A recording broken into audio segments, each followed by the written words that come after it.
La perte d'un être cher est une épreuve qui s'accompagne de plusieurs formalités incontournables dont certaines doivent être réalisées très rapidement après le décès. Pour vous aider, voici un guide pratique des démarches à accomplir et le calendrier à respecter en procédant étape par étape. D'abord, dans les 24 premières heures suivant le décès, 4 démarches sont à effectuer.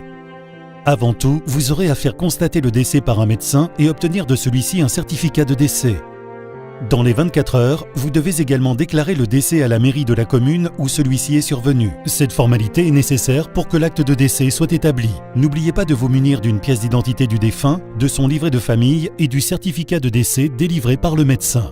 Vous devez également prendre en compte les dernières volontés du défunt afin de répondre à certaines questions comme « Le défunt était-il défavorable au don d'organes ? Souhaite-t-il être inhumé ou incinéré ? Existe-t-il un contrat obsèque dont vous n'auriez pas connaissance ?»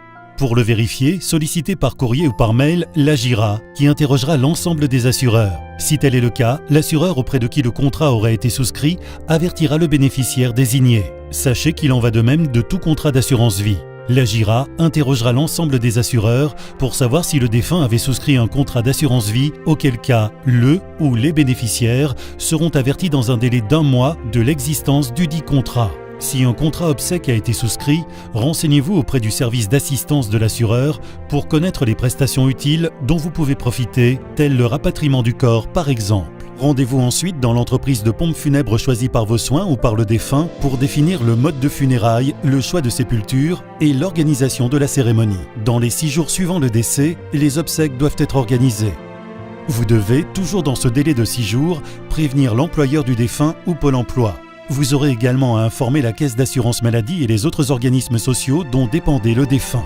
Prévenez également sa banque et les autres organismes de crédit avec lesquels il aurait signé un contrat. Informez le tribunal d'instance en cas de PAX. Dans les 30 jours suivant le décès, 2 types de formalités sont à engager. Tout d'abord, pensez à résilier les contrats qui n'ont plus lieu d'être, tels les contrats signés avec des prestataires et opérateurs de services comme le gaz, l'eau, l'électricité, la téléphonie et Internet. Pour les identifier, pensez à consulter les relevés de compte bancaire du défunt pour lister les prélèvements auxquels vous devez mettre un terme.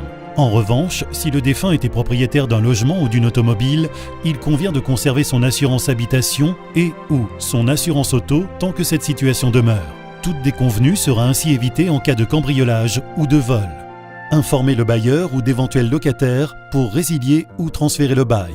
Le second type de formalité à prévoir dans les 30 jours consiste à prévenir différents établissements ou organismes pour préparer la succession, tel le notaire si besoin. Dans les 6 mois, il est obligatoire de remplir la déclaration d'impôt pour déclarer les revenus de l'année fiscale où le décès est survenu. Si un notaire est mandaté, c'est lui qui se chargera de cette déclaration administrative et les descendants n'auront rien à faire. La déclaration successorale doit obligatoirement être faite dans les 6 mois à compter du décès si celui-ci a lieu en France. Pour régler toutes les questions relatives à la succession, il est presque indispensable de faire appel à un notaire.